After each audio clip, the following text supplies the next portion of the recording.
Hour. We opened the doors, so we had the air conditioning on 2 straight days. We opened the doors and that was it. It was. Oh, that was. Do you understand why?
Welcome to the, it was gonna say January, not yet, September board meeting. I hope everyone had a wonderful summer. We do not have a quorum yet, but while we wait, I would like to recognize Council Member Shahana Hani, who is joining us and would like to share a few words. Council Member? Thank you so much. Hi, everybody. Welcome back. Just 1 second, we can't hear you. Okay.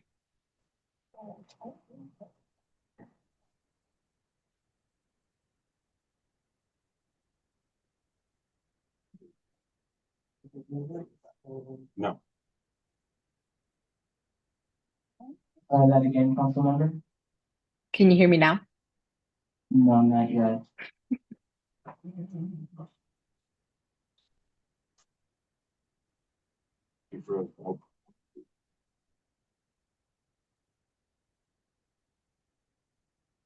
Try that one more time, Council Member. Hey, everybody. There we go. There we go. Okay. Perfect. Thank you all so much. Sorry I can't be there in person, but we'll be making a better effort to join the board meetings more regularly now that I don't have multiple things to worry about. I wanted to share a couple things. One, the community engagement on the McDonald Avenue bike lane. My office is continuing to solicit input from our constituents regarding the bike lane. I support CB7's ask that the DOT host a community engagement session or sessions to allow community members to provide input directly and be in touch with the DOT. I think that this is a critical next step for the project and don't want to move without a community engagement session. And I'd be happy to have my office be supportive of whether co-hosting it or pushing the DOT to fully host something that's meaningful and comprehensive. We are hoping that the increased community engagement for this project will allow us to really understand the planning process and push the DOT to get this right. On Prospect Farms, I support the rezoning application, and my office has been engaging with the Prospect Farms board of directors. I'm aware of the concerns coming from community members regarding the impact of additional infrastructure, namely the reconstruction of the bridge. We are working with the DOT to bring robust community engagement regarding that work. I'm reviewing the letter that was sent to the borough president's office and also looking to meet with the gardeners soon. This weekend, I'm hosting an adoption van event with the Animal Care Center. This is on Saturday, September 20th at 4th Street Plaza from 12 to 4. We'll make sure that you have those details.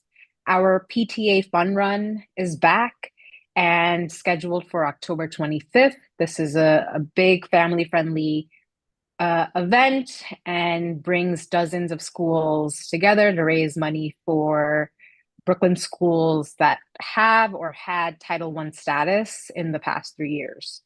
It's a successful event, and I encourage parents in the room or educators in the room to help us spread the word and, of course, join us for the run. And then I'll just end with, please reach out to our office if you have any issues or need assistance addressing quality of life concerns in the district. My constituent services team is here to help. Thank you. Thank you, council member. Are there any questions from board members? Shockingly, I see none. Thank you so much, council member, for joining us. Of course. Thank you all. So we have quorum. Exciting. So I'd like to officially open our September meeting with the pledge of allegiance.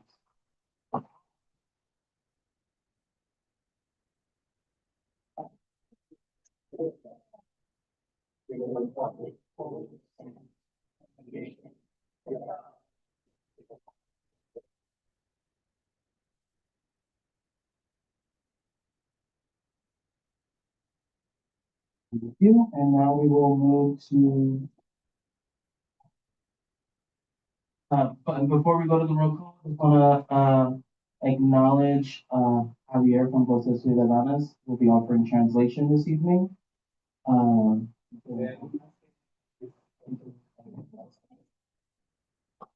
Le queremos dar las gracias a Javier y la señorita que está con él, que van a dar la translación, las traducciones en español para inglés, el vice versa. Muchísimas gracias. Thank you. Like Cardi B, my Spanish is a little ratata.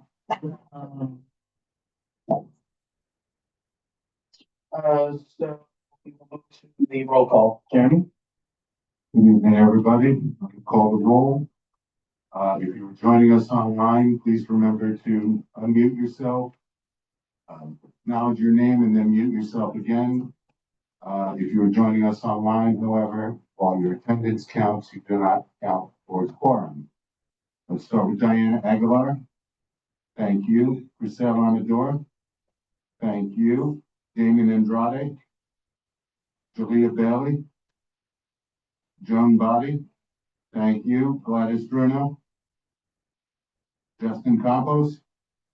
Thank you. Jerry Chan. Thank you. Esteban Chavez. Here.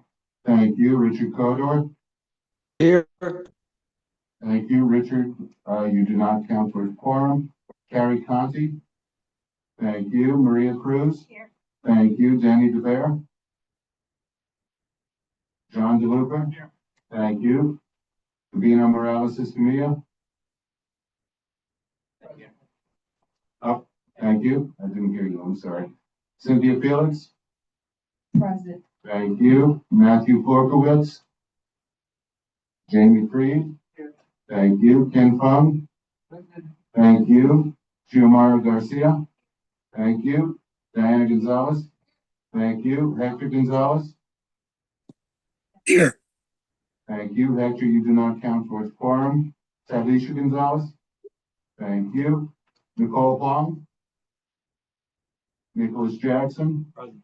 Thank you. Dan Kaminsky. Jeremy Kaplan. Aaron Keith. Wyatt Coe. Paul I'm Mack. here. Oh, I'm sorry. Who was that? Wyatt Coe? Yeah, Michael, yes, I'm here. Thank you. You do not count towards quorum. Okay. Paul Mack. Antoinette Martinez. Jonathan Martinez. Thank you. Rosie Mota. Here. Thank you. Rosie, you do not count towards quorum. Julio Pena III. Present. Thank you. Michael Pepin. Present. Thank you. Benjamin Reeves. Present. Thank you. Benjamin, you do not count towards quorum. Karen Rolnick. Here. Thank you. Joanna Romero. Patricia Ruiz. Thank you. Tamara Santiago. Thank you. Sam Sierra. Galena Storma. Thank you. Michael Tom. Here. Thank you. Faye Walker. Catherine Walsh. Thank you. Cesar Zuniga.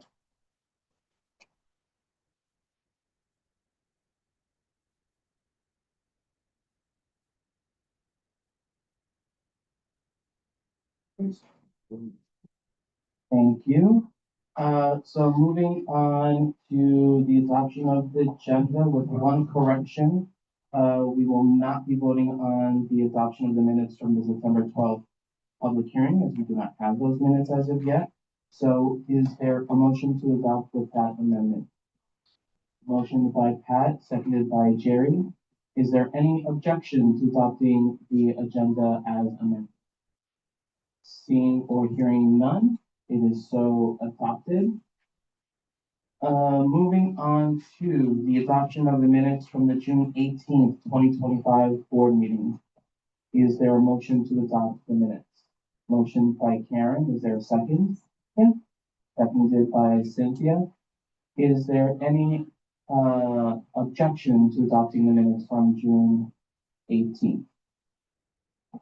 Seeing or hearing none, so adopted.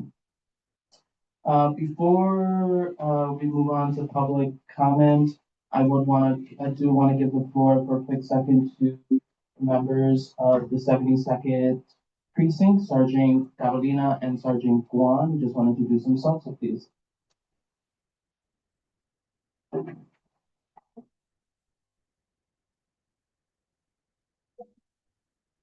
All right, good evening, everybody. I'm Sergeant Carolina with the new quality life team we have in 7-2. Previously, I was the NCO sergeant. We transitioned to a new program, which I just want to discuss very briefly.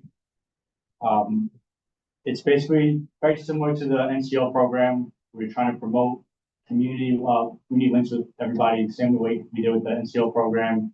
We're still communicating with everybody. We're still taking care of your complaints, but we're focusing more on the quality of life issues, such as people drinking, people causing noise complaints in their neighborhoods.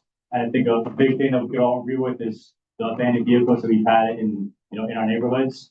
So that's kind of the stuff we focused on. We try to. I gave Cynthia my contact information with my office, with Sergeant Weinstein as well. So again, please get that information. You can reach out to us directly through email or to our department cell phones. We'll do our best to address those conditions. An example of what we do the other day between 43rd to we was 54th, we've towed about 32 vehicles over that are abandoned for who knows how many years, right? We've had another complaint on 28th Street, individuals complaining about a vehicle that's been parked there for, I backtracked it about 2 months and we were able to go there, handle that condition, solve that, open the parking for the community, again, help people more directly in a more face-to-face manner. So that aspect of the NCO program does transition into quality of life. The building block meetings that you may have been used to, those are suspended and no longer in effect as of this moment. But the community meeting is still in effect, and we still promote those for people to respond and attend those. We're going to have one tomorrow, and you get the dates further on. We do have our ComStat numbers for the borough. They're in the front, and we could talk more about public safety and increase the numbers at the public safety meetings in the future. So again, all my contact information is in the front. Please get it. Reach out to us, utilize us, so we can go out to help the community. Thank you so much. Thank you. And I believe we have a question from a board member. And I just want to say that October 6th, we will be having a full meeting, a full public safety meeting where they will go into more detail and they can take specific community concerns. I know when I did the full meeting with Katie and John on some parking situations and spots that we highlighted for them, they've been taking care of that. We'll get an update on that as well. So save October 6th, 6:30, same place. This room. Thank you. Question from Diana Gonzalez.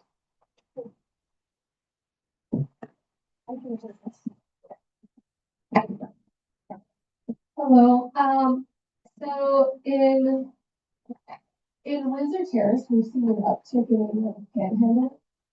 And so I was wondering if there's anything you guys could do to help folks who are doing that access the resources that are, so they don't have to be out on the street.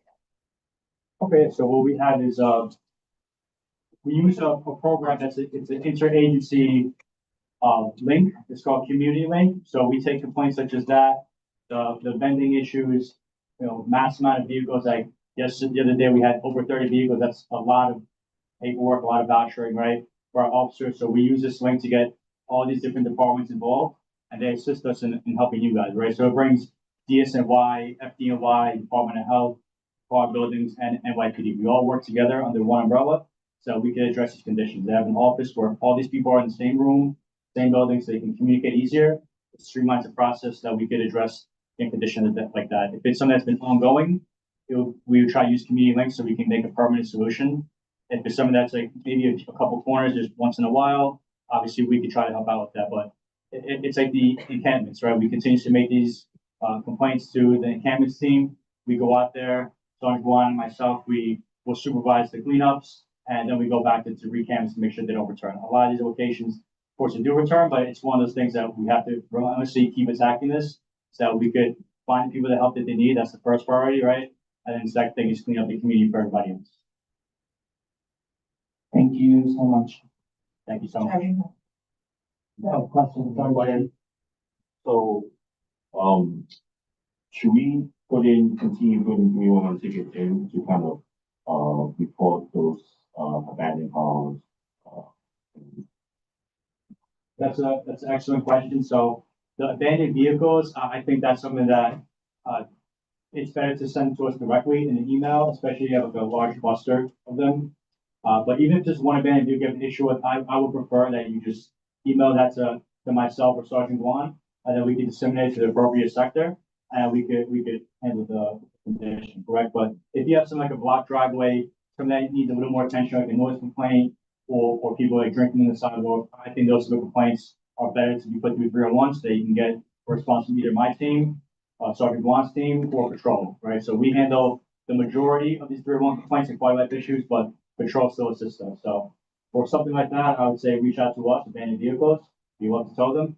For other complaints that need a little bit more of an immediate response, but not just quite enough to be 911, I recommend 301. Are there any other questions? We have one more question. I have a question. So with these vehicles,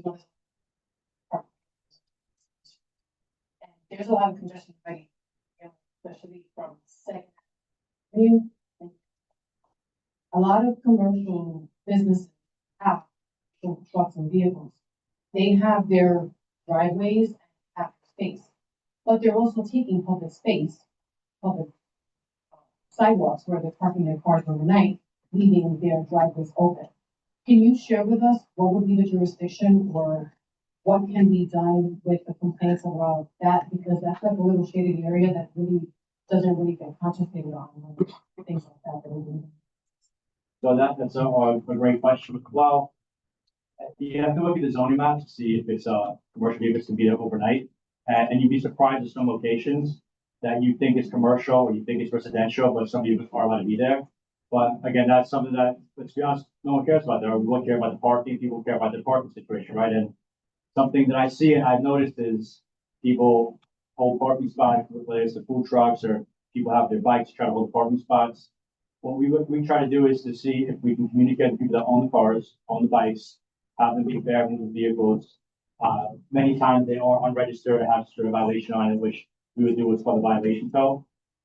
Quick story. Yesterday, I was on the phone with a gentleman that lives nearby Sunset Park. He used to complain about people drinking, making noise inside the park that's angled towards his residence. I told him, look, the noise, we can do as much as we can. We've issued in that 28-day period, for discount for that period, over 100 summonses for quality life issued inside Sunset Park, right? But his issue is the noise. So what we do to deter people from being there, we figured out after a short investigation, the gentleman that's been doing the noise has a van that's parked over there overnight. And he brings all his food in there and has a speaker and everything. So I'm going to conduct an investigation on that, try to eliminate that issue by towing the vehicle if it has a violation on it. So that's kind of like the angle we try to look at.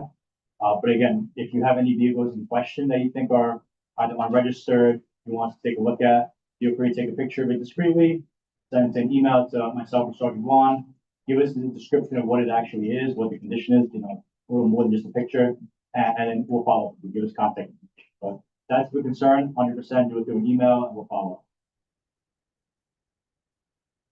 Thank you so much for joining us. Thank you, everyone. Be safe. Moving on, before we move on to public comment, I just wanna, acknowledge, we did tweak our agenda a little bit, so we are only having one public comment period, for the meeting, and did move some, items to forward in the agenda, like the elected officials report. Sorry to our local reps. So just wanna make that note before we move on.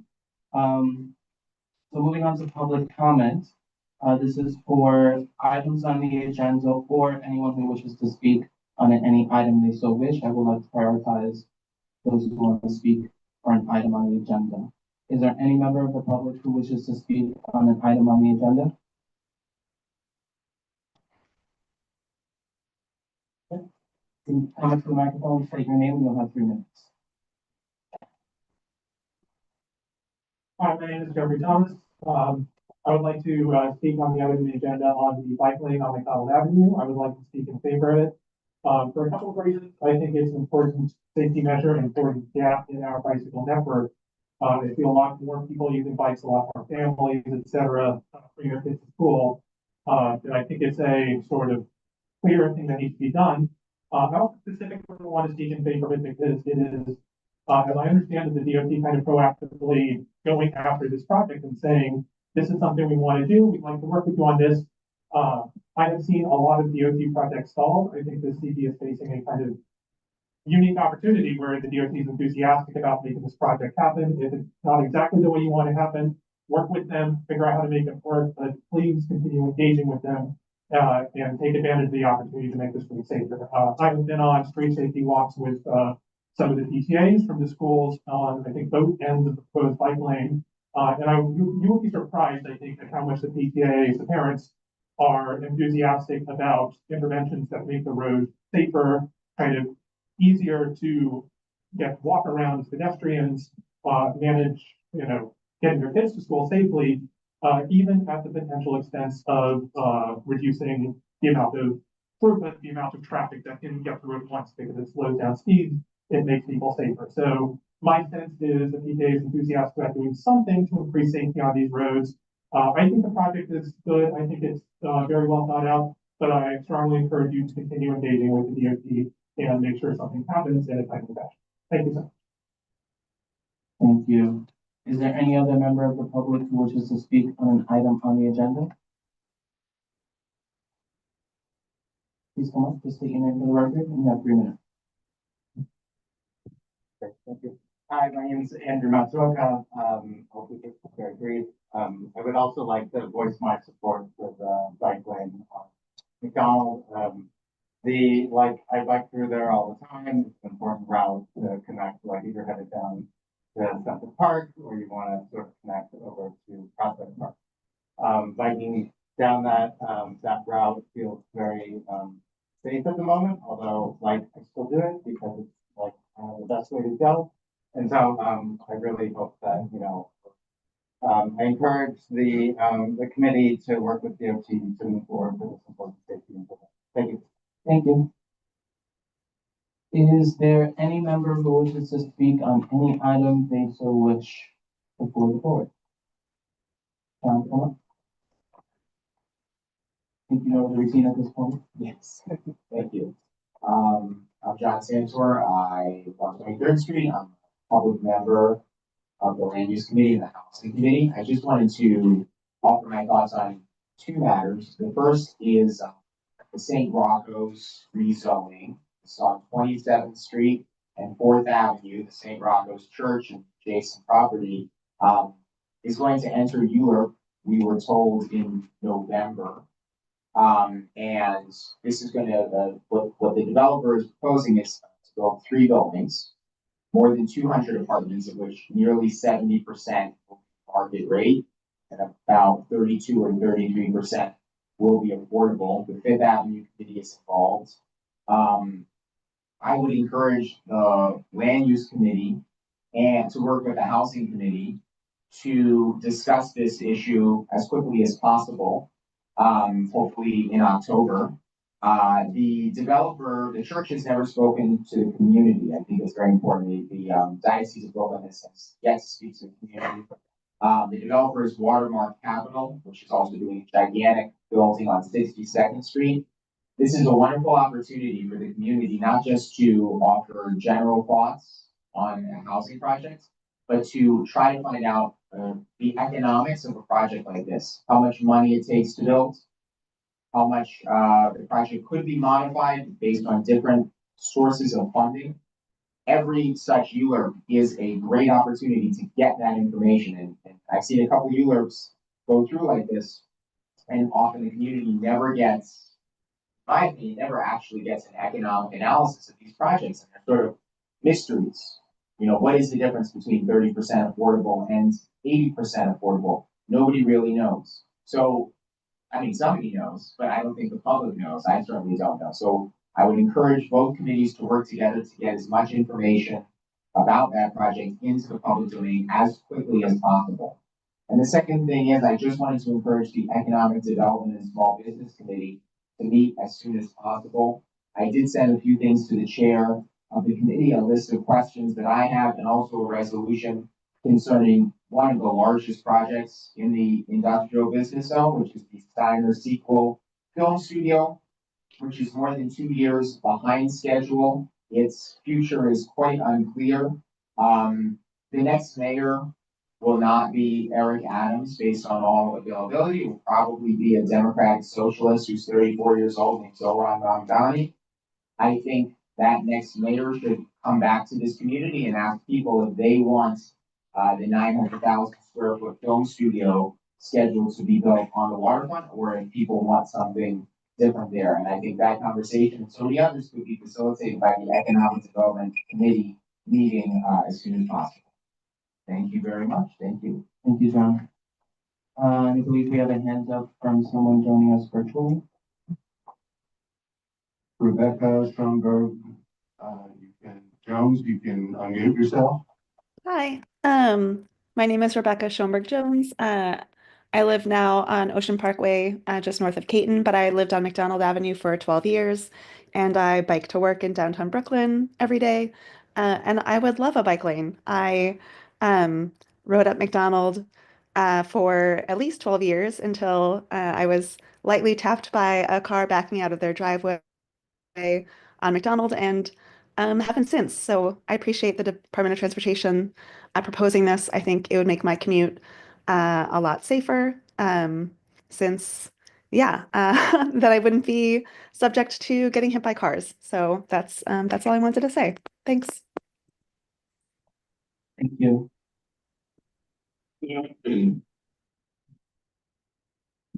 So move. Somebody put it in the chat that they don't see that as their hand. Okay. Good evening. My name is Cassandra Warney. I am the garden member of Prospect Farm, and I'm hoping that the community board moves forward with our application. And I do want to note that I really appreciated the dialogue during the land use committee last week.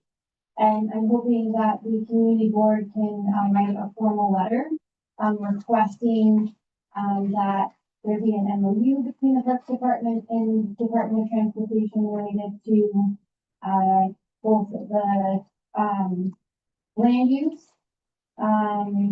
agreement for future collaboration whenever they do update Cleveland Ridge, as well as consider transferring some of the land that's currently under DOT jurisdiction to Thank you. Thank you. And I believe we have one more person joining us virtually.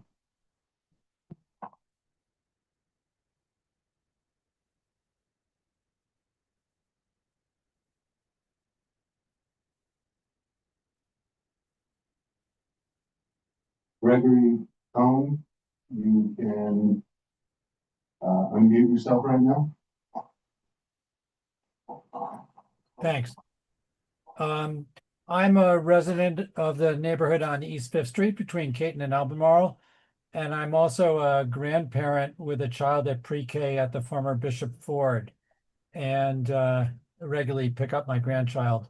I'll note that there are hundreds of school children at that facility, many of whom are picked up by bike and bike trailer by their parents. And I see the addition to the bike lane as an essential element of safety for those children and parents who are picking up. And it's a very logical link between the bike lane that stops at 20th Street and all the traffic that then goes to Fort Hamilton, where the bike lane starts again onto Prospect Park. So I wanted to urge the committee to work with DOT and get that missing link built. Thank you. Thank you. No.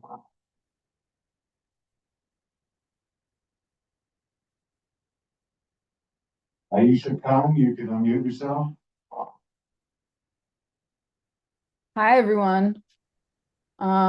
Thanks for having me. My name is Aisha Khan. I am here representing Launch Schools.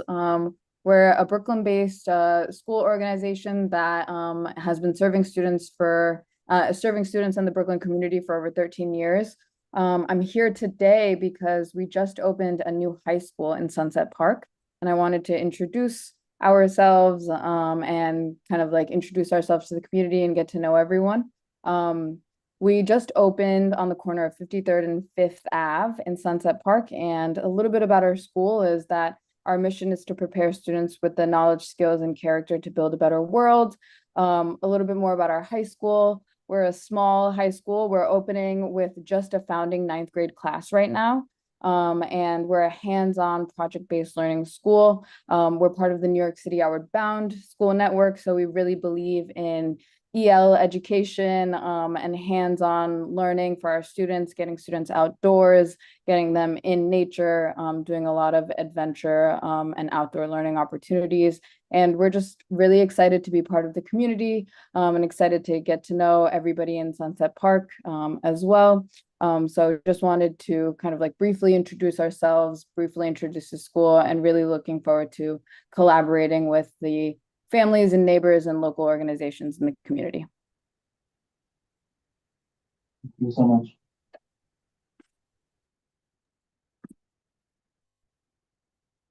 Martha Rose, you can unmute yourself.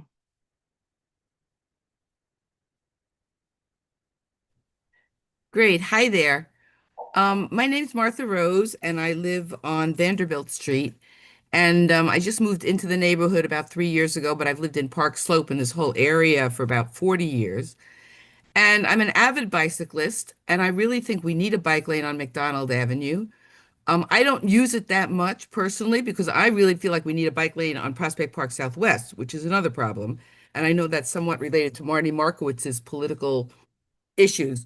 But I think, I am putting my life at risk every time I go out on a bicycle. And that's the truth. And I think we need to really expand that. And it's incredibly dangerous for us. And I also think we also need some more traffic enforcement and some red light cameras. But I really hope you will consider that and consider expanding the link from McDonald Avenue on 9th Avenue or Prospect Park West, so that that will connect to the bike lane. So I just think we need to get more bike lanes.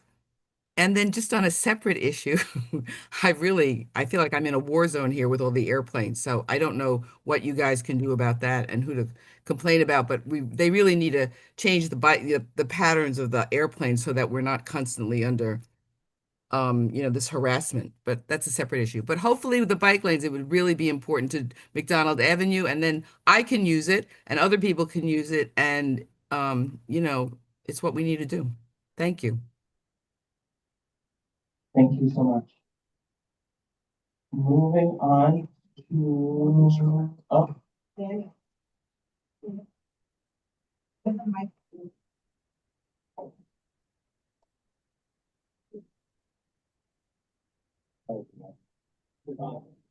oh. No, just come in front. Yeah. Thank you.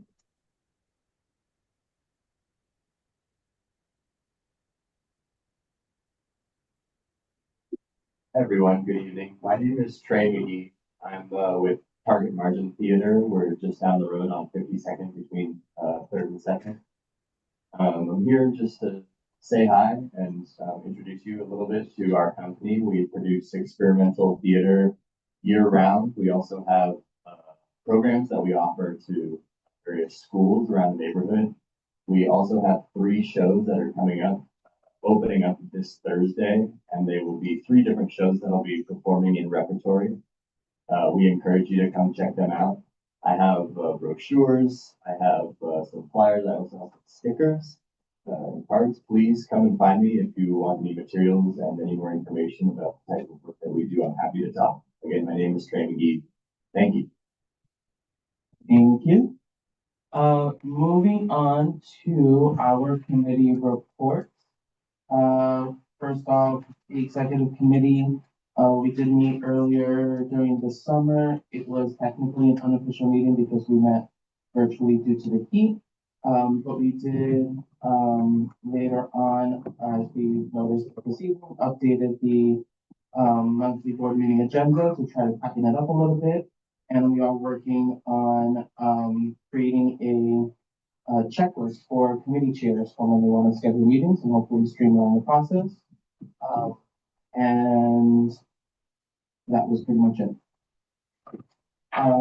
Moving on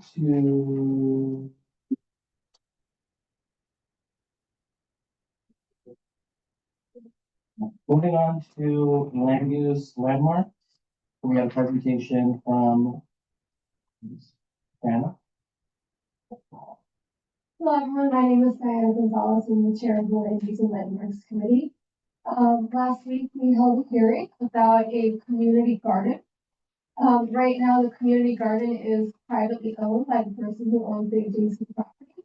And the garden members seek to have it transferred to the Parks Department.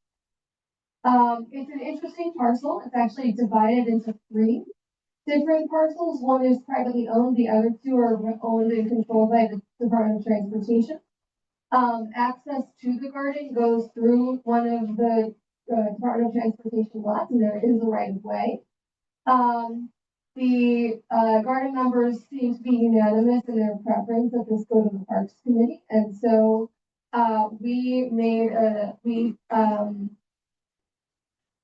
are making a recommendation to the board. We voted with unanimous consent that the property should go to the Parks Department, but also that the area that is under DOT control that provides the right of way, that should also go to the Parks Department. because there was some talk about building a ramp up from Prospect Avenue to up on the Sealing Street Bridge. Right now, there's a stairwell that's controlled by the Department of Transportation, but they're talking about putting in a ramp to take up more space. And so we wanted to see it happen that the DOT would have to come to parks, would have to come to the garden to actually take up any additional space instead of being able to just do whatever they want without any input of the community or the parks department at all. So that was the decision that we made as a committee, and I'm now putting it before the full board for a vote. Thank you, Diana. Sorry, I didn't push. Thank you, Diana. So this came from the committee. There was a quorum, so there is no second required. The motion on the floor is to approve the Prospect Farms acquisition by the Parks Department with conditions that the side area that is owned by DOT also transfer to the Parks Department and not stay with DOT. Is there any discussion on the motion or any questions? I just have a clarifying question. So it was sold to the Parks Department, the private property owner. Private property owner still owns it, and this would give the Parks Department permission to buy it. Okay, thank you. Clarify. Any other questions? Okay. I actually, now that we've heard from our garden member here tonight, want to amend it. With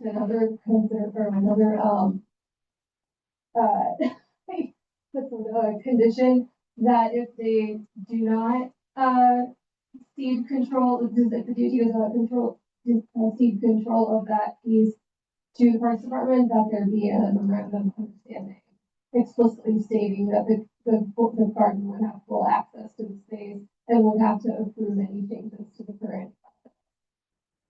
First time this is going to be happening. So you are making a friendly amendment. Like, Yeah, that's your friendly amendment. Yeah. The amendment. Parliamentary. Is there any further discussion? Okay. Nothing. Oh, sorry. Jonathan? The location is. It's on the section along Prospect Avenue. There's a bridge where Sealy Street goes over Prospect Avenue, and this garden is situated right in that little corner, adjacent to the bridge, but accessible on Prospect Avenue. Also accessible down the staircase from Sealy Street to Prospect Avenue, which is the other parcel that's controlled by the DOT. Okay. So the motion is to approve the acquisition of Prospect Farms by the Parks Department with the condition that Parks also acquires the DOT property, and if that is not part of the acquisition, that there is an MOU, memorandum of understanding signed between Parks and DOT. Is there any objection for the approval of the acquisition from the Parks Department? Seeing or hearing none, it is so adopted. Thank you.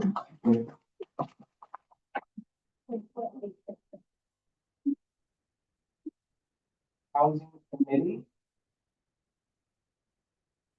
Thanks, Herman. Sorry, Antoinette can make it. I'm actually the vice chair, so I'll just do the report for this. We had a public hearing on Monday night, about the shelter. It's important to know that the shelter that is the potential shelter on 25th Street does not go through ULA process. So, land use, housing, we don't actually have a vote or say, so they're just a report back on that. So at the hearing, actually, the council member, Alexa Vilas, came and spoke about her position on it, saying that Sunset Park is a welcoming community, but that she opposes the shelter based on the fact that there are so many shelters situated in that vicinity. And the tricky part is, again, she does not have a say on this. It doesn't go through you. We had many community members, come from the area who spoke out about quality of life issues. The amount of shelters placed there, the lack of resources that some of the shelters, provide. And, so there was, serious questions and concerns about what kind of quality of services the shelter would provide, and questions about the landlord as well, who has a pretty, shady record. But that is to say that, again, this is, unfortunately not a decision that will come to the community board or that we have any say in. And then also the community board will be, or excuse me, the housing committee will be having a meeting on September 29th, which will be our first meeting of the year, which will be to set the agenda, for the housing committee and to discuss, a whole host of things, including what John mentioned about the St. Rocco's rezoning, where we can discuss more. And also if people feel the need to discuss more about shelter or other rezonings that are going on, but the agenda is fairly open. So that's September 29th at 6:30. So, and that's it for housing. Thank you, Jeremy Kaplan. Moving on to education, health, and human services, Jonathan.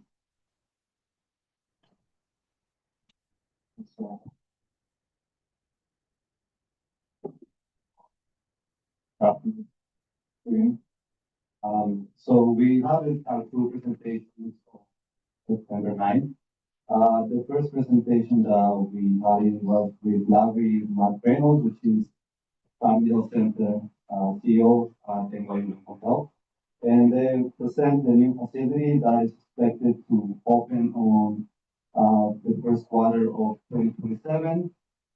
This new state-of-the-art facility is a site adjacent to the Family Support Center, which is located in 6025 6th Avenue. And they will be co-locating their facility, Park Bridge Family Health Center, and they will be also moving some dental services to this specific location. They will be adding additional dental chairs from 19 to 29. They will add exam rooms, expand women's health, pediatrics, and internal medicine services. And also they will be constructing a parking, which will be available for the employees and the families that visit. Also, we had a conversation about the Medicaid new requirements, which include the work requirements and other proposals, and we're waiting for implementation. So as a result of this, we requested a one-pager from the Family Health Centers in order to inform the public about the upcoming changes and to be proactive on specific issues. We also had a presentation from New York Art Residents and Studios, short NARS. So their support both local and international artists through residency, exhibitions, community programming, and their programs include short and long-term residencies, public exhibitions, open studios, and workshops. The community. And I will close with our cycle, the new nonprofit cycle. And we will be launching a website working group. We will be exploring how to update the website in our district. Specifically, we will be focusing on the health, education, and social services committee section of the website. Things that will be including, it will be names, roles of the members, PowerPoints, presentations, and also we will be focusing on building a district social service list, which I believe Jeremy is already working on it, and will be contacting them to further expand the list. And also we will be working on creating a social service network and a newsletter promotion. So the component of this specifically is to increase the outreach of the district newsletter, which is existing. If anyone is not subscribed to the newsletter, I highly encourage everyone to subscribe to it. That's how we communicate with the district. Can we only meet once a month? So that's a good way for us to send information to public. And and also we'll be getting in contact with community-based organizations to be getting the contact information in order to build a section in that newsletter for promotion for district services. So this can include any promotions on social services or anything else that is available. So if anyone is interested on joining that specific list, get in contact with me after the meeting or during the meeting. And thanks so much. That's my report. Thank you so much, Jonathan. Moving on to transportation. Katie?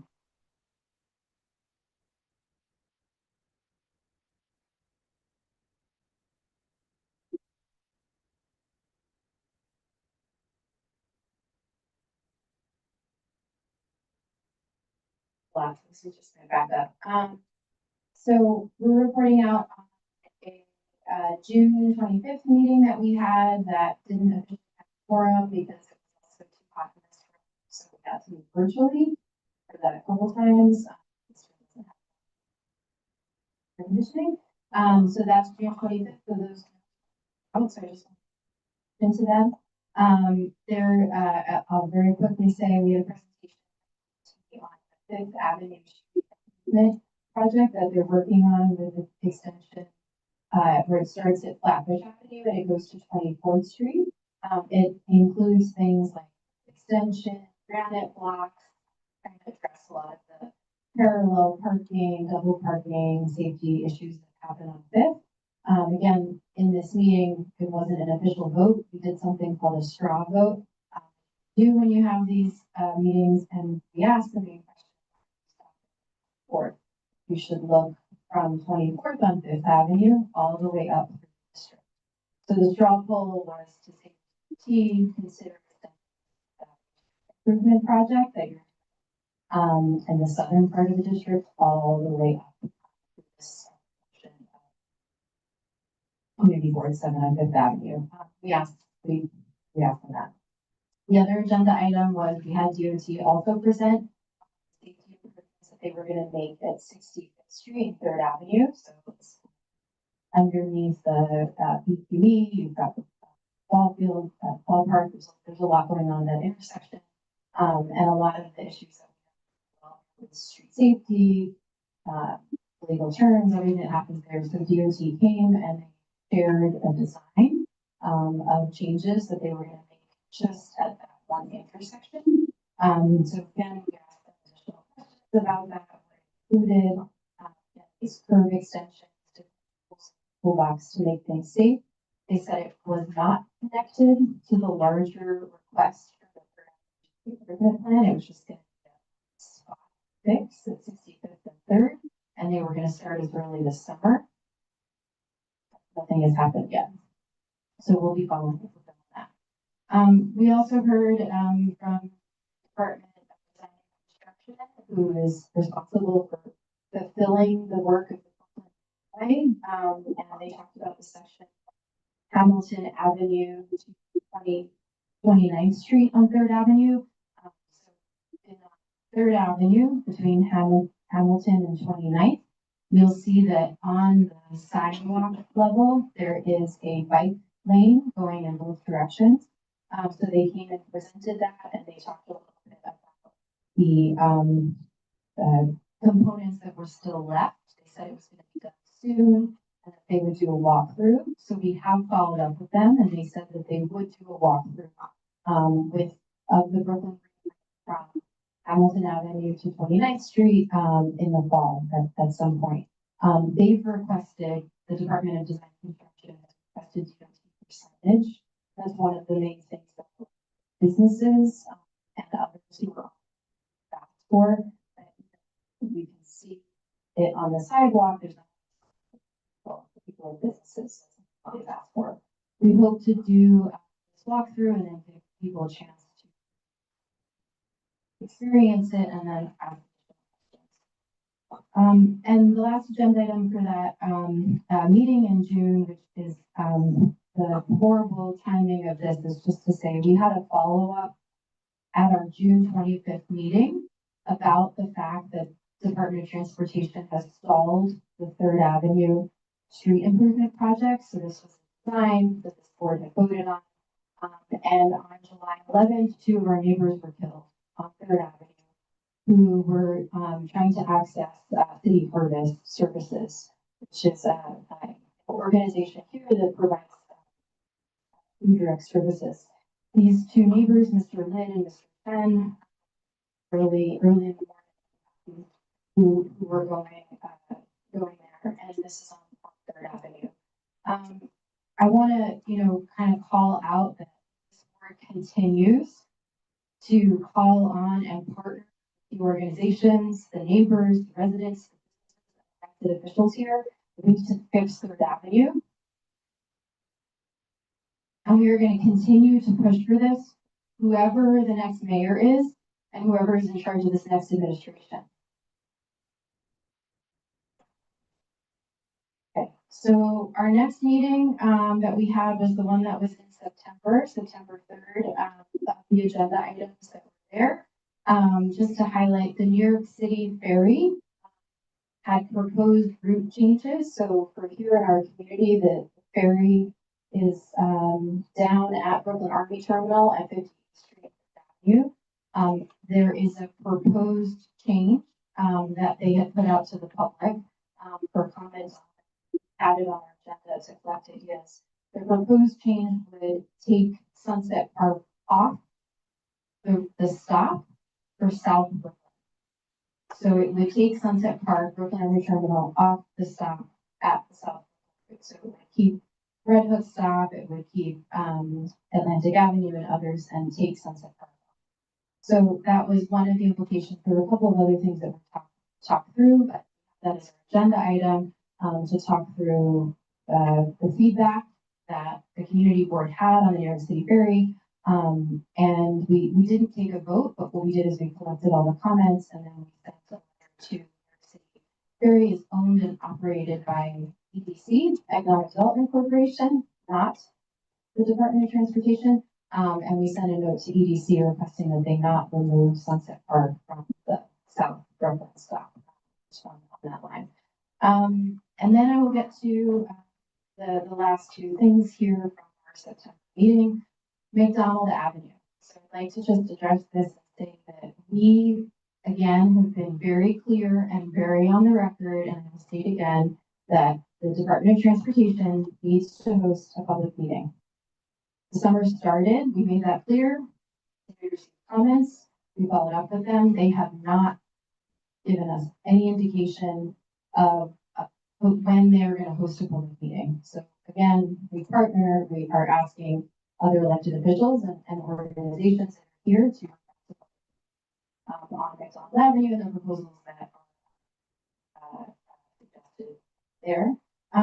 We talked about other ideas that we had for meetings for the fall. And I think the other just two meeting notes that are important are we did meet with City Park specifically after Mr. Lin, Mr. Chen were killed on to talk a bit more about that, of how are they moving and getting people there and out? Where are people coming from? How are they informed and engaged about street safety? And what is their experience of Third Avenue, given the condition of what it is? So we kind of came up with the brainstorms of Community Board 7, helping to facilitate that meeting. And then in follow-up to that, we got a list of recommendations they had, and then we combined it with our own. And specifically, of course, about larger Third Avenue, but then about that specific spot, the second, third, not Third Avenue, where you have thousand people at least days coming down. It's a lot of coming in. So there needs to be solutions on that. And then this might need a little bit of backup from John or someone else. Another meeting that we had about the trolley tracks being embedded into the improvement and design plan Second Avenue between, Let's go with 37. okay, so, this is the update. There was a meeting that was hosted by the Department of Design and Construction, who's responsible for carrying out designs. This is for the portion that is, on Second Avenue, right where Costco is, on 37th Street. And in that meeting, we learned, on that, there was a change in the design that this board had voted on. And we had not been notified, up until that point. And the change is that they are preserving the trolley tracks that are on Second Avenue, as they make overall improvements to Second Avenue. But this is what they've said. They've said that it will, not create any hazards. It won't create any tripping hazards. It won't create any safety hazards for anyone who's, walking or using any type of non-motorized transport to get across. So we felt this was an important thing to share with everybody, because again, we're going to take applications. And the reason they kept it, they said, is state requirements on historic preservation. Okay, that's it. So, questions? Yeah. And just to clarify, the trolley tracks are not going to be active or used. They're going to be disconnected from the active line, so they're just going to be segmented. And there is good, it's good to be connected to our past in the sense of, and our current is working waterfront, and I think there's in that, but what we needed them to say is that the current state where there's these big rooms, and we have had neighbors who have, had serious injuries, there's a neighbor who died, because of cobblestones, we can't basically have any design. Okay. Any questions?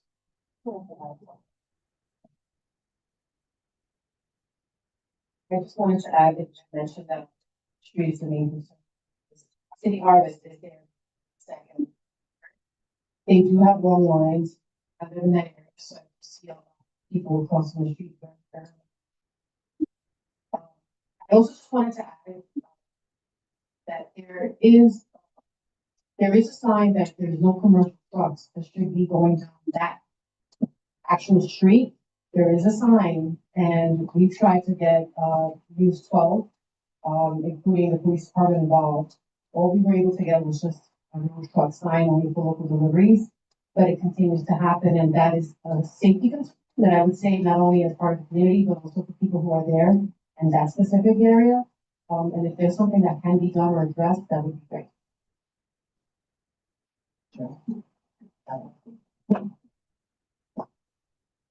I just wanted to ask about the ferry. Do you know when the last date is when they're taking the surveys? There's a survey where you can. It was September 1st. It was, oh, they are closer. Okay.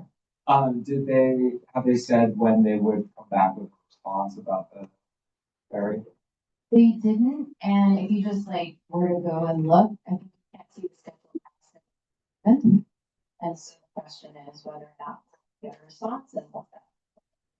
Yeah, and just to comment, I think it's vitally important that we keep the South Brooklyn line, and I appreciate that for sure. I think it's totally self-defeating that we might have, a rail line at Brooklyn Army Terminal running there, bringing lots of people that could do, multi-transit hub, and then yet they would take away the Sunset Park, South Brooklyn line.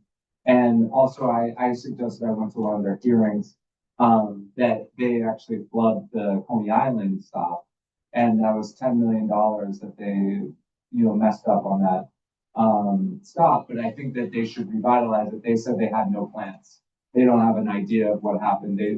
For information, they built the stop, and then it was environmentally not sound, and they didn't like where it was positioned, and they just haven't opened up the ferry stop. It's on the other side from the amusement park, on the other side of Coney Island. And but ideally that would be the true South Brooklyn line, is to bring it to Coney Island. And You know, so I think if people want to keep pushing for that, that would be the whole vision for us.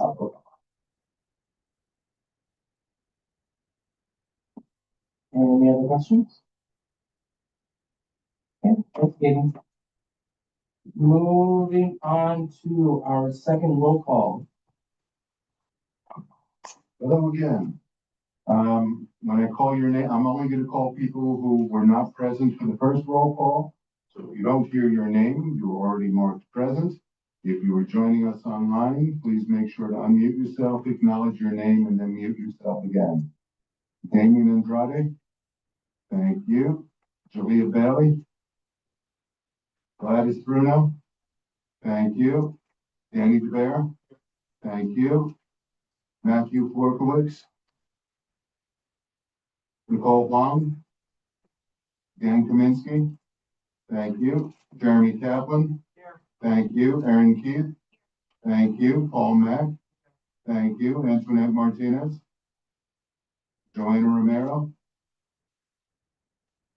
Sam Sierra, Faye Walker, thank you. Cesar Zuniga. Roll is control. Thank you. Moving on to our elected officials report, starting with Jessica Bravo from Congressman Ben Goldman's office, followed by Miguel Arias from Brooklyn Borough President's office.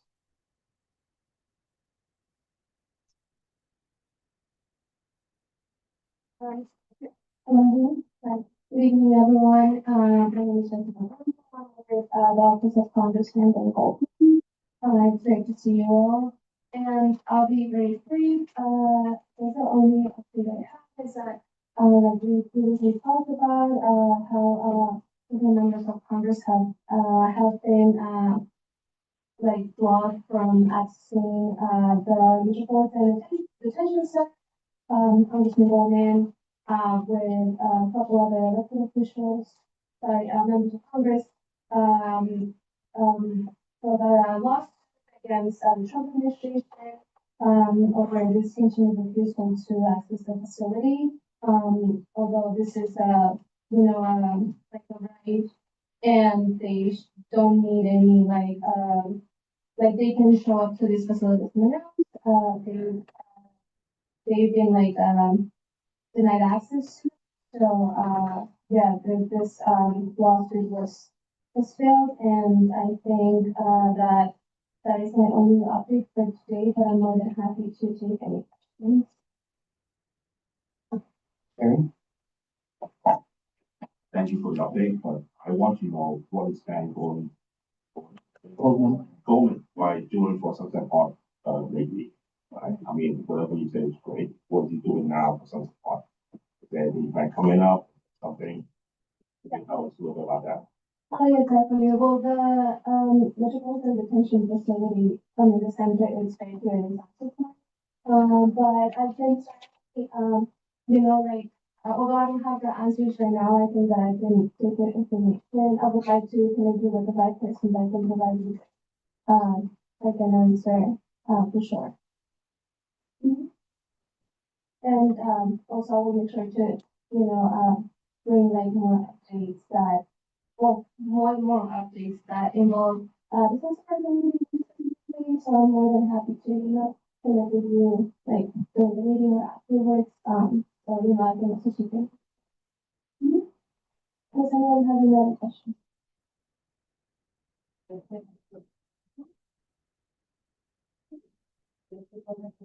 Thank you.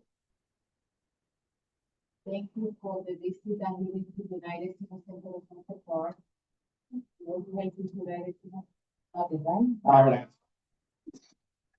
You was visiting the United States Center of Sunset Park, helping us to do the food pantry distribution to our seniors, and also the local. So I just want to say thank you. Just reiterating, Giselle Amador wanted to thank the Congressman for his support and his visit to the senior center, Sunset Park Senior Center. I just don't have a question. Are you permanent representative for the Congressman? Yes, I am. I am the case worker. I mainly work in the South. speak Spanish, so I also take on all the cases, that, the people that. I understand that. I just wanted to reiterate that it's important for us to know what your office, his office is doing specific to the community board 7 district, Sunset Park, Windsor Terrace. That would be really great and appreciated. All right, so definitely, I will make an effort for this. Thank you very much for your feedback. Thank you, Jessica. Miguel? Followed by Francesca.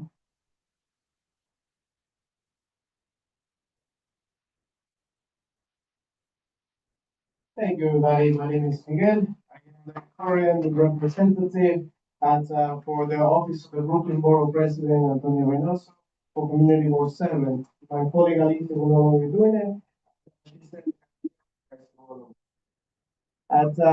So I want to acknowledge that Happy Hispanic Heritage Month is an amazing one for the office of Borough President. Also coming up is the Rosh Hashanah. I believe that's how you pronounce it. I didn't, please correct me. Fine. I also want to announce 2025 comprehensive plan for Brooklyn from the Borough President Office. Last month, Borough President Antonio Reynoso, so it's really the 2025 comprehensive plan as a roadmap for long-term equitable growth across the borough. The plan is a greater tool for community boards with detailed maps and statistics describing the current state of our borough and recommendation for improving infrastructure. The 2025 comprehensive plan for Brooklyn can be accessed at the official office of Brooklyn Borough President website. At Brooklyn, that NYC that you read. I also have our flyer over here in case you want all of that information as well. Ongoing, we have the 2026 Brooklyn Team Design Competition. For anybody that has the family members, anybody that wants to be part of this design competition, this is the old one that we had. That's the new one designed by Kids Super. So if you haven't, this is going to be over by September 30. That will be amazing. And we have a back to school party Saturday, September 20. Also, that's something that we are doing as well. And I also have a flyer for that. This is gonna be on Cookling Avenue and Flatlands Avenue. Everybody is welcome and invited. See. We also have a Put the Guns Down documentary screening on Thursday, September 25. I have that one over here. So if you also want to be part of that, you are welcome. I have multiple flyers for all of you. So if you want a copy of that, maybe at the end you can come back to me and I'll give you a copy. And thank you once again. Thank you, Miguel, and welcome. This is Miguel's first presentation to any community board meeting. Yeah. Francesca, followed by Sean. Hi, everybody. Happy September. It's great to see you all again. I'm Francesca. I'm taking so happy to join you as always. My most important update right now is probably going to be these inflation checks. So everybody who's been filing tax returns recently, we're all going to get inflation checks. They're not as much as we need and deserve, but $150 to $400 per family, we'll take it. The number one thing I want to say to everybody is that tax return is going to go to wherever you put your address down on your last tax return. So filed in 2024, it'll be going to that address. Mine's going to Sunset Park. I'll come for me. When I live in Greenwich. But please just try to keep in touch and be like, okay, if I move, I need to find a way to get this check. Fastest way is tonight or tomorrow. These are your last 2 days. Go on the Department of Tax and Finance website, make an account, and make sure they have your address. They're sending them out. A little birdie told me Friday morning. I hope that's true. But it'll take a little while. But if you need to update your address, do it before Friday. Question. Yeah. Why didn't they do that? I asked them 3 times and was ignored each of the 3 times. So I'm glad you're thinking the same way I am. It would make a lot more sense. Right. In this day and age, with everybody and everything that makes sense.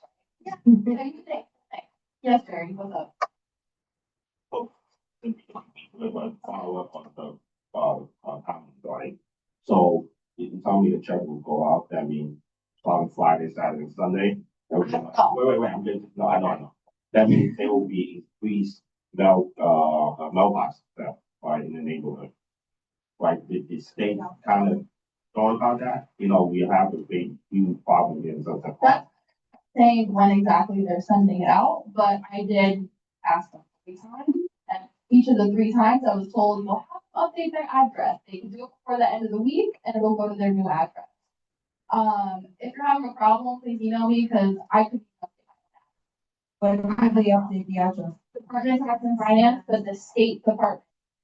Not the federal. And you have to do an account. You have to make an account. That's the whole thing. You have to have your tax return for previous years in front of you. And you have to put the exact number, like pennies and dimes, how much you made of taxable income and how much you paid the back. Got back. Little bit of a pain, not gonna lie, but keep an eye out. Let your friends know. That's like my most important thing. My second most important update for today is we are having a veterans breakfast. And we would love for all the veterans in the 26th Senate district to please make it out. If you know a veteran, please send them to our office. The actual breakfast will be on Wednesday, October 15th. It's from 9 to 12 at the Fort Hamilton Community Club room on the base. So you have to have all the ID requirements to get on the base as usual. We're just asking, just give us a call before October 15th so that we can have you down on the list and breakfast. But if you know of anybody, please have them come. Each veteran gets 2 guests. The important, Brooklyn Public Library is having a teen internship. Teens, please send them to the library. It's a really great internship. And we'll do more than prepping them to be a librarian. Great life skills. And it's also time to get your flu shot. We're doing the NYU Langone, the Cobble Hill ER. If you're in the neighborhood on Thursday, October 9th, please go get a flu shot for free. A lot of my updates are kind of for the northern part of the district, but the fact that our biannual trip on October 25th at St. Anselm Church. We're also taking textiles here. So if you have like any type of like clean rags, damaged material, clean clothing, clean accessories, clean like household rags, please bring them by. They will get properly recycled. Yeah, that's pretty much it for me. Today was the last day for the Red Hook Pool input, but hopefully if you wanted to say anything, you got to. Oh, if you want, if you would like a ID card for you or a member of your family who has developmental disabilities, you get a special ID card for that. And it's being given out by the state. You can help applying, please reach out to our office. Does anybody have questions for me? I said a lot. Jonathan, then Daniel. So this time for the board to get in contact with the board so they can send a letter? Which part? For the check. The checks. Yeah. I think you guys had it in your newsletter. Am I thinking of a different keyboard? You did. If not, send it to us. Yeah. I'll send it again. That's okay. Well, I'd like to like. Send it to me. I'll resend it to Jeremy. Problem. Damien?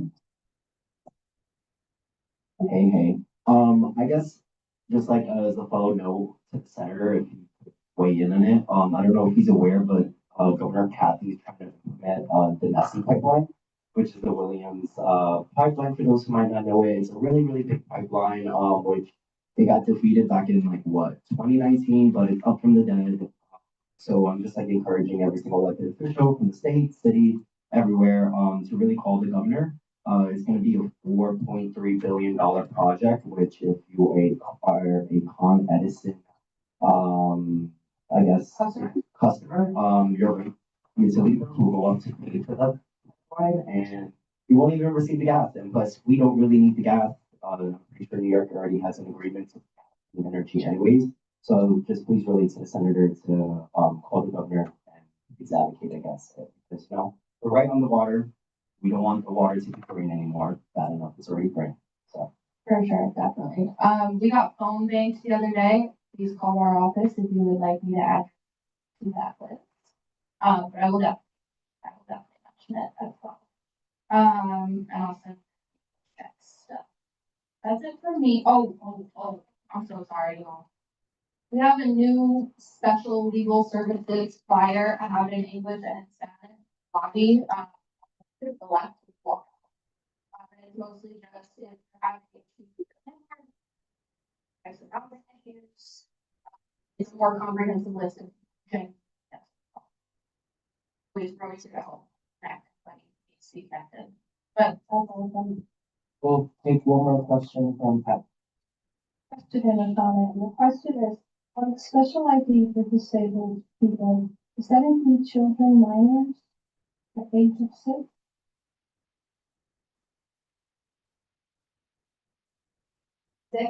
Yeah, I checked. Would you, I think it was 12 and up, but I can double check because I don't remember.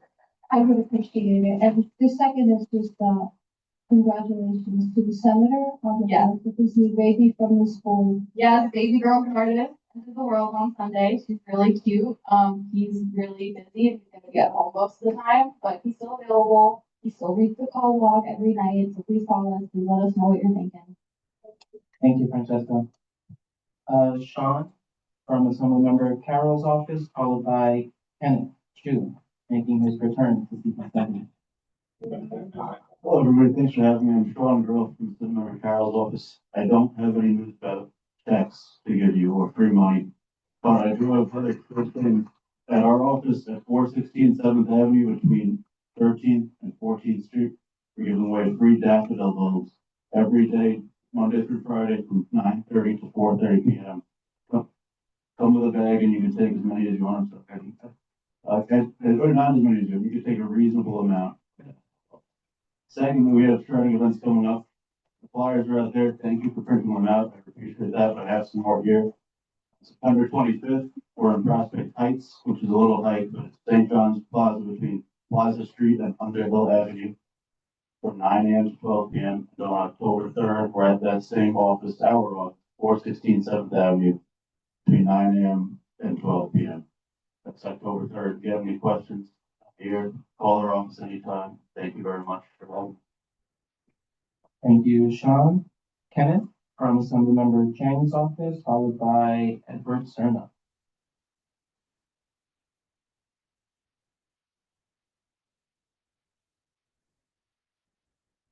Thank you. So happy to be back in Central Park. Also doubly happy to see at least some familiar faces. I'm Kenneth Chu. I'm here representing New York State Assemblywoman Chang. The Southern Park Community Summit is within our district. I want to thank all three board members for your commitment and sacrifice to helping our community. And I don't have anything to do today, but I look forward to working closer, working more seven and all the board members. If you have any questions, please let us know. Thank you. Thank you. Serna, Mr. Serna from Councilmember Aviles' office.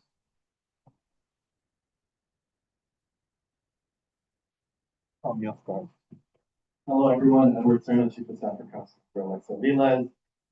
Just some notable mentions around like holidays. I am of Mexican descent, so for those of us who celebrate Mexican Independence Day, que viva Mexico. It is also the start of Hispanic Heritage Month, and at the end of the month, we're going to be celebrating Rosh Hashanah. And for parents, you know, it seems like a long time ago, but back to school happened, so wishing kids have a good school year. With that, I spoke about the Mayor's Charter Revision Commission before the summer break. And so today I have flyers that are in the back. These ballot measures are now going to the ballot that will be taking place during the November election. As I mentioned previously, those ballot proposals would take the power that local elected officials and community boards and people have in zoning decisions that are made in the city of New York. So these flyers is for you to take home, to share with a neighbor, with family, friends, because as we know, those proposals get drafted with like very legalese language and might hide the intent, which from our position would lead to less affordability in the city of New York, less investments in our community, and the education. So those are the things we've been supporting in Sunset Park. And so, yeah, I would encourage, I have them in English and Spanish, but I will try to get Chinese as well and Arabic. So yeah, those will be outside. On September 10th, the city council overrode the mayor's anti-worker vetoes for folks that are deliveristas, and a whole package of bills that would really go a long way to helping workers in that industry. So now with the council overriding the vetoes, it would allow for these bills to go into implementation, which would guarantee a minimum wage for grocery delivery workers. It would protect street vendors and remove misdemeanor criminal penalties from the criminal code. And it would expand protection for delivery workers, including those on the app. For instance, that would allow for folks to use bathrooms, and again, a minimum pay rate. Things should be common sense.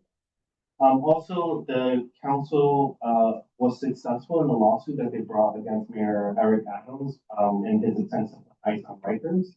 It's something that, yes, it's something that we totally oppose and that we know is part of this collusion with the federal administration. But we here in the council remain a sanctuary city and we'll continue fighting for that. And as I just reported, we use the tools that we had at our disposal to push back against that effort. And for the time being, no ice on Rikers.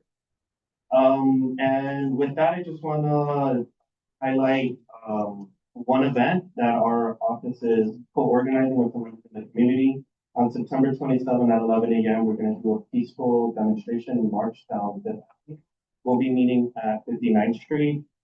We ask folks to wear white, and the march will be to stand in support of our immigrant neighbors and to stand against ICE. So you're all very welcome. And with that, I'll take any questions. So yeah, thank you. Question from Jeremy Kaplan. And then from Damon.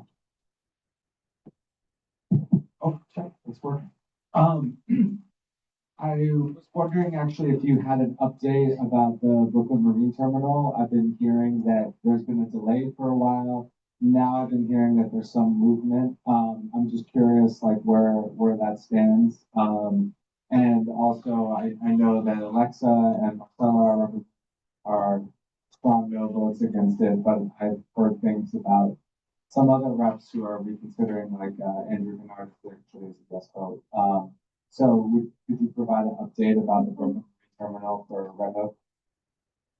I do not have anything on that. Since I think Pat said, I keep my focus on that covered this community board, but happy to bring that back to office and get back to you. What I can say is that the position of your council member at P38 has not moved a single inch since the start of the process, which is that we don't want public land being used for market rate housing. And she has, again, been unequivocal in that if the city does intend on proceeding with putting over 2,000 market rate units on the working waterfront, that there be articulated plan informed with data, economics, and the rest of that, something that the APC has not provided. So again, can speak for other offices of the position. And also just to follow up about ICE and DC. It's great that you sued and won for Rikers. Has there been any consideration for pursuing about keeping migrants and at MDC? I know that they mentioned that Goldman and other reps have gone to try to visit, but is there any consideration about the fact that there's deplorable conditions at MDC and they've been using it for ICE? Yeah, so MDC is a federal prison. Just to be clear for those who don't know, it's the Metropolitan Detention Center. It's again a federal prison, and so it's the next section of the government. So if that's not within our jurisdiction, I would refer to the office or federal senator's office. You know. Question from Pat. Well, Cynthia, well, thank you. And it's not a question, it's a comment. I just want to thank Councilmember Vilas and McDonald's for the meeting they put together with the Department of Environmental Protection on emergency management and flooding. I attended it. It was at PS 24. It was very, very well surprising, very well, organized, presentation from DEP, very well presented. And we got bag that have water, supplies, including a sump pump, and all kinds of things that you could use for flooding. So it was very well received and we hope to get to do it again. It was, very good meeting, so I want to thank them. Amy? I just wanted to know if the office knows about, like, if you guys already know what the ballot questions already is going to say, or hasn't done that yet? It has. If Mayor Adams, says the ballot question is already, obviously it's not one. Yeah, so great question on that, David and sorry that I talked about. I believe there's an open comment period for, again, whether you for whatever the proposal is or against it, for you to submit like kind of think the wording should be. And I think you had one campaign form, but I can circle back. But I think there's an open comment pretty good. After the open comment period, I guess when it closes, that's when you're going to certify it. Stay tuned, there's going to be more on the ballot question in the chair's report.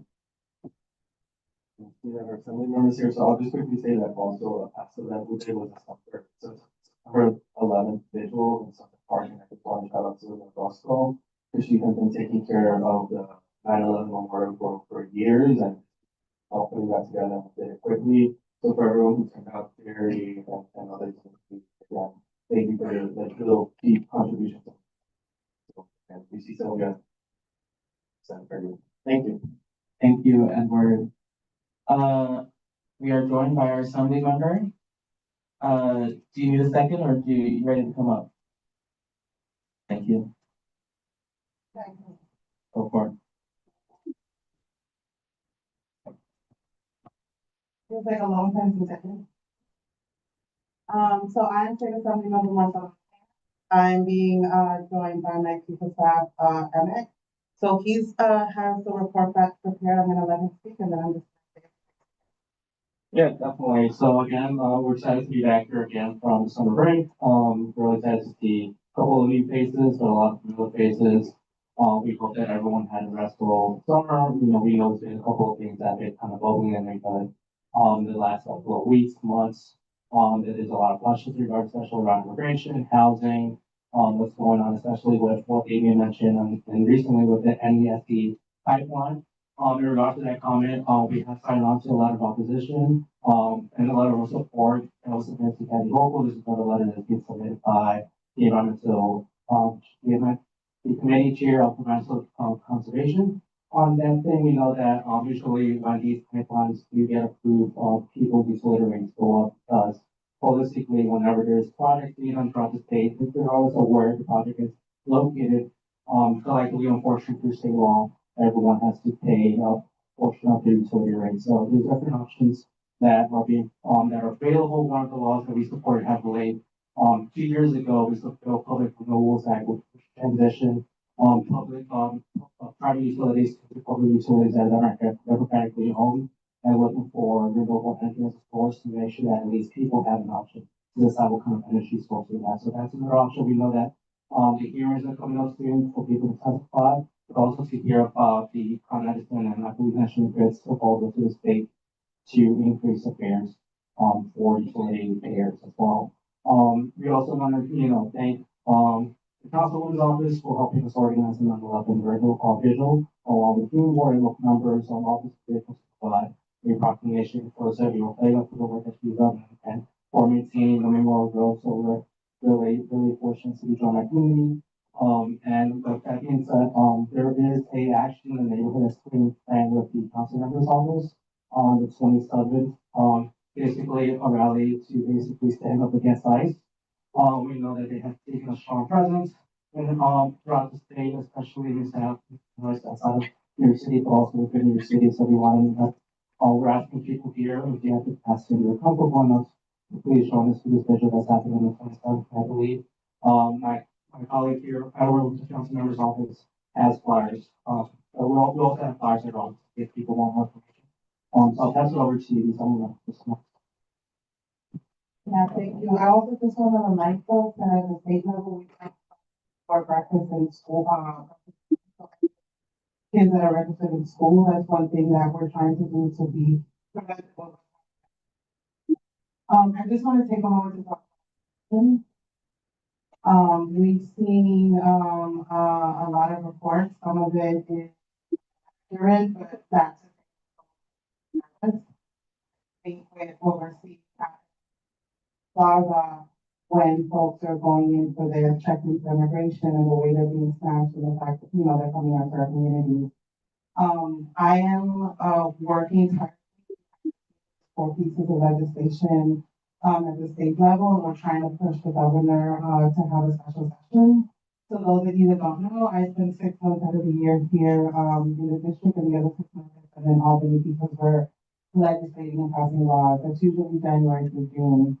And so we are asking for a special session to see what laws we can implement to use as protections as we're getting the cutting from the federal funding, but also really need to start discussing what revenue raisers we can also start implementing and not wait till 2026 and 2027 when the cuts are actually hitting our folks and trying to figure out a way of being preventive. So a lot of stuff is happening. There's going to be a lot of stuff in the news. There's a community event that we're having, and we're trying to have it kind of like snowball to get more attention in the news.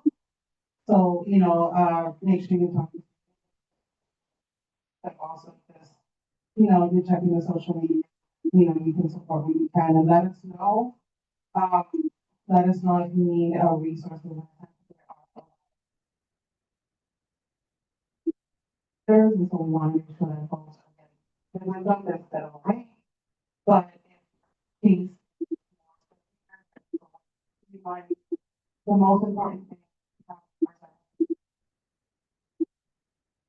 attorney, now is the time to find out what this says, what vulnerabilities that they have, and to start for case of emergency. And I'm saying that we all need to start in that way. And one of the things that as we're having meetings with comfortable, how we begin to protect ourselves and with what we're seeing happening in other states and what we expect is going to be coming to us. So thank you. Want to add, adding resources for our parents who have children that are vulnerable, because I remember back when this president was part of the first administration, we actually went to several schools and advised parents to have legal paperwork in case they don't return home or their children do become boys with the state. So I think it's really important to let them know what their legal options are for their children. So I'm glad that you're doing that. So thank you. Each family first has that access there so that they understand what could happen, right? We're hoping that then will trigger a family conversation about what next steps they have to take, and that is something that we are seeing a lot, and there's assistance and help for that as well. So we want to make sure that folks are using the resources necessary, but also understanding if there's a lot of folks that are just scared and fearful. The governor being texted a lot on legislation that would prevent city and state from coordinating and working with the federal government, but more importantly, it would reassure folks that they are safe. And so they don't seem to be moving too much for funding, right? We're gonna need, I'm worried that we're gonna get to a point where we're not gonna be able to access them. For right now, we have, like, if it's an emergency, something happens today, ability to get in touch with someone, right? But we want to take the preventive measures, and most importantly, we need to start talking because we need to look. Something as simple as adding a neighbor to the emergency group card to pick up your child, because if they're not listed there, if you're the only one listed and you can't get them, they cannot legally release your child to anybody, which sounds so crazy, but so simple to do. Yeah, and some of the conversations that came up also, how do we share resources that we have so many that can kind of escort and watch over a couple of kids that are going and coming back. So those are conversations we want to see how we can start. Thank you. From Jonathan? I have a question about, okay, I know that it's gonna be a new, process, including like enrollment, like twice a year and working time. I just want to make sure that once you get any information, okay, to streamline that information to the community, also we keep track. Definitely. So, let's make sure that we keep in touch. Yeah, I want to try and be here a little bit more often. I also want to say, yeah, we do have some data available. We'll be happy to send that information over to the community board. Showing you guys basically the current impact that we're seeing from the big, whatever, the something bill. But also we know that we're expecting to see more cuts from them, kind of especially on the education side. So, our office is trying to see like what else is gonna be impacted. If we're gonna see more cuts from Medicaid or not, but we know that some of those impacts are coming up in November. Take one more question. I believe for the children thing, I'm also thinking about people with disabilities. A lot of these people are caregivers, either paid or family. Is there like, and often those people are unable to express that they are not supported anymore? Is there still for that? There isn't any systematic plan for it, but one of the things that we've been talking about is how we organize that a lot so that we can pick up on some of the stuff and making sure that we're connecting the neighbors to be able to check in with each other and kind of like acting back and brainstorm. So a lot of conversations that are Thank you, Assembly Member. Moving on to Zoom, we have Anastasia from the Mayor's Community Action Unit. Anastasia? Okay, she may have one. Okay. Moving on, Ali Oiva from Councilmember Hanif's office. I know the council member spoke, so I will ask you to be as brief as possible. Absolutely. I just want to quickly share two events so that are taking place.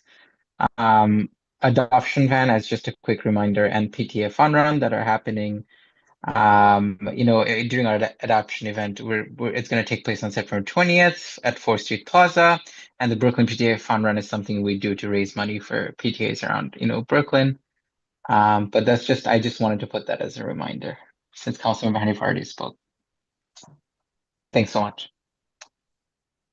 Thank you so much, Ali. I believe those are all the elected officials and the representatives. Did I miss anyone virtually?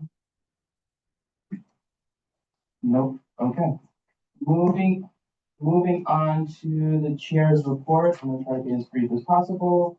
You heard some of from our new vice chairs earlier, but just want to give a thank you to those who have stepped up to some of our vice chair positions.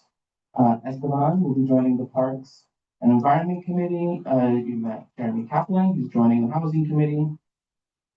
As vice chair, Cynthia Felix is joining the Membership and Attendance Committee, and Ziomara is joining the Finance and Bylaws Committee as vice chair. Thank you for stepping up. Reporting from our monthly check-in with EDC, Economic Development Corporation. I probably mentioned this in June, but they are trying to move forward with the improvements to Bush Terminal Pier Park. As many remember, a couple of years ago now at this point, the city signed some deal, that's probably right or wrong, with Steiner Studios to move into the Made in New York campus, which is now, what's it called? Made? Just made. And someone mentioned during our public comment that has been delayed. EDC is still looking to move forward, and Steiner is still looking to move in, but they are trying to fast track the improvements to the park, which we are very grateful for. Oftentimes when deals like this happen and promises are made, the deal happens, but then the promises are broken. So we actually are very appreciative of EDC and ensuring that the promise made to this community for improvements still happens. Want folks to take a quick look around this room. As you can see, the walls are a little white.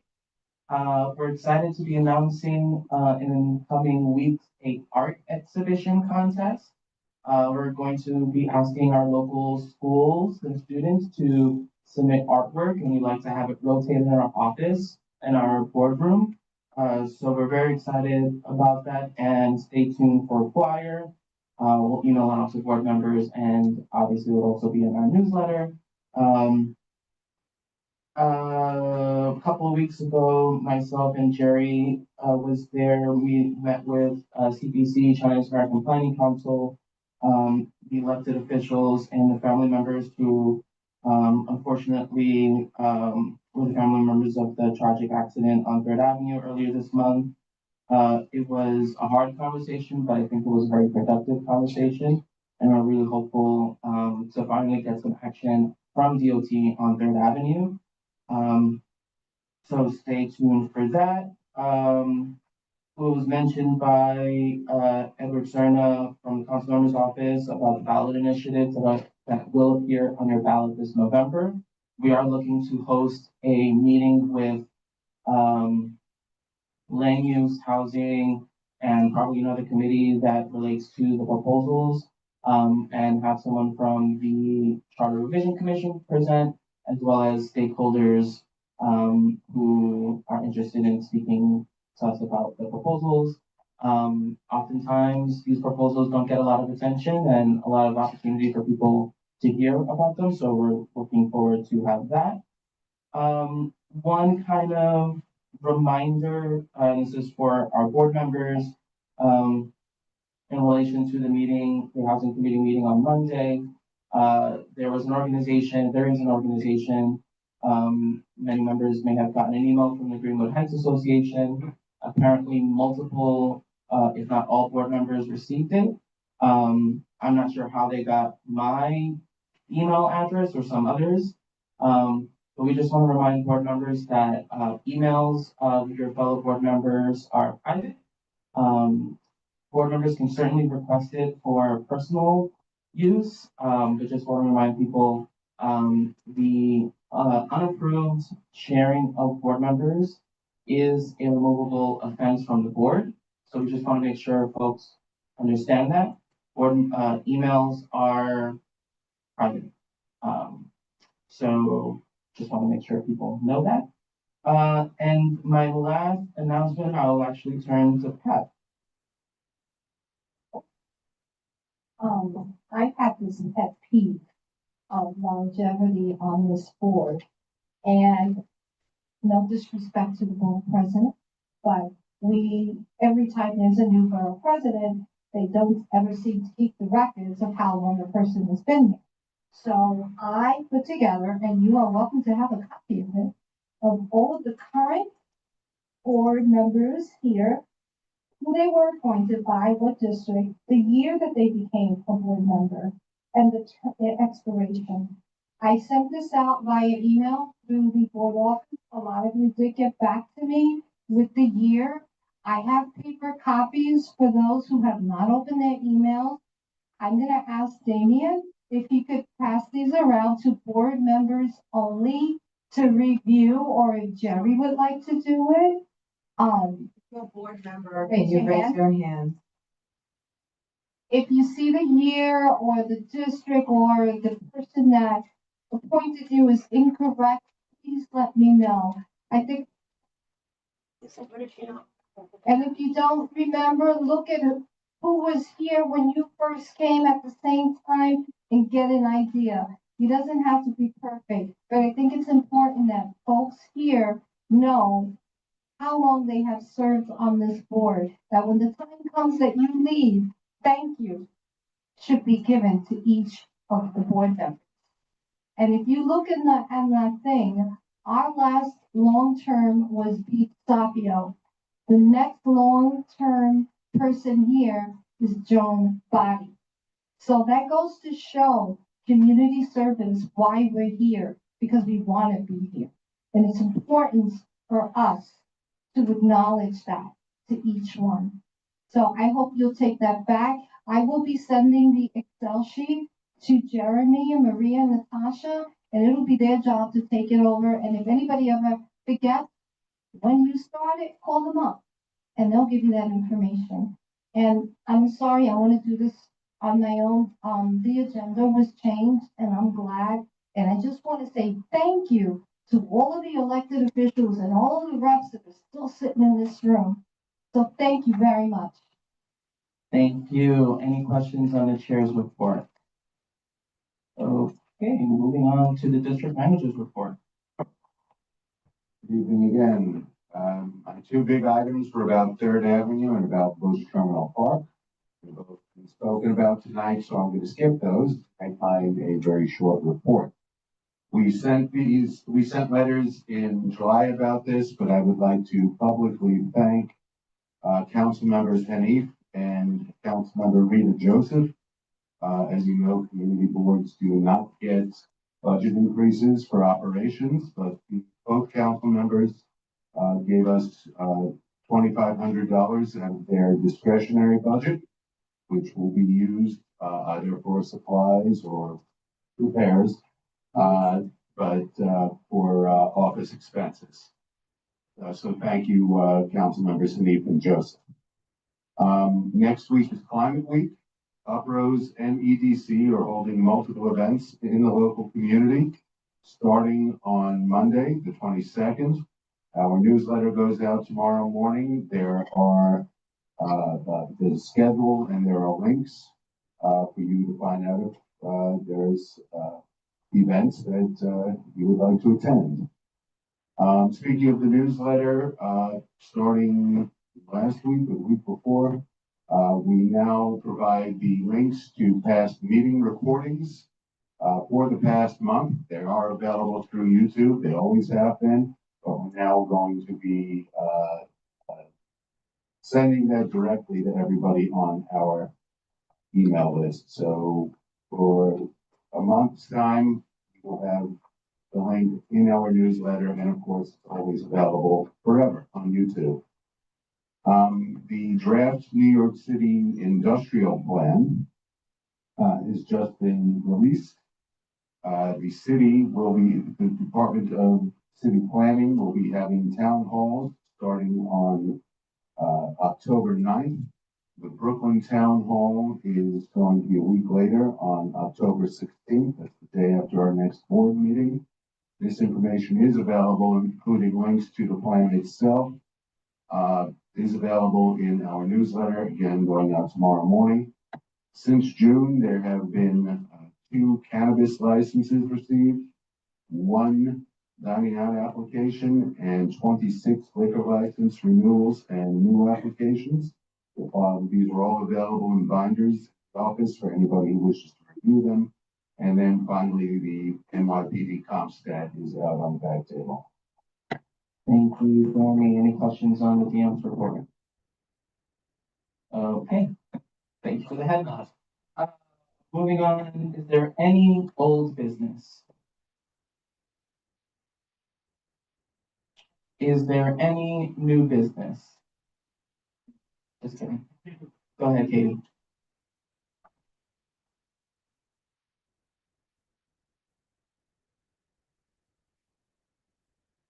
I forgot to do this, and it's for the next board meeting.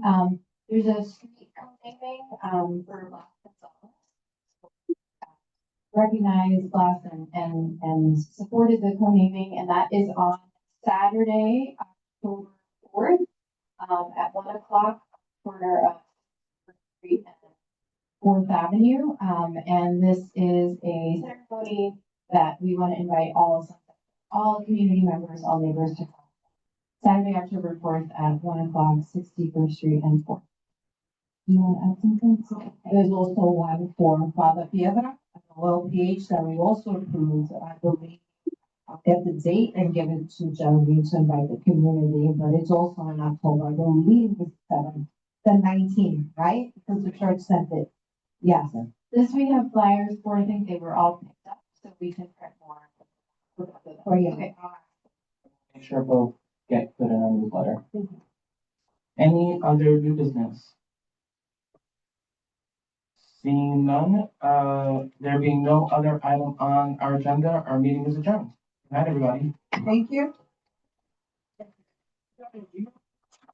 For 2 hours. Right.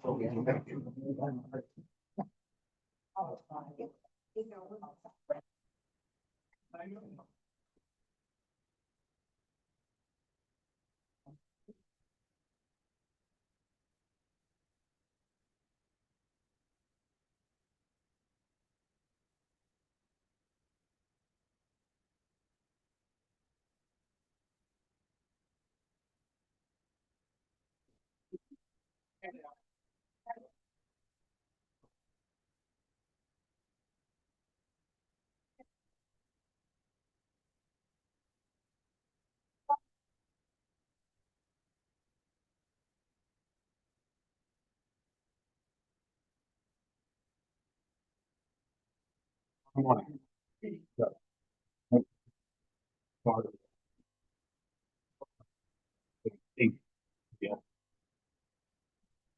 That's a good time. It's in the newsletter tomorrow.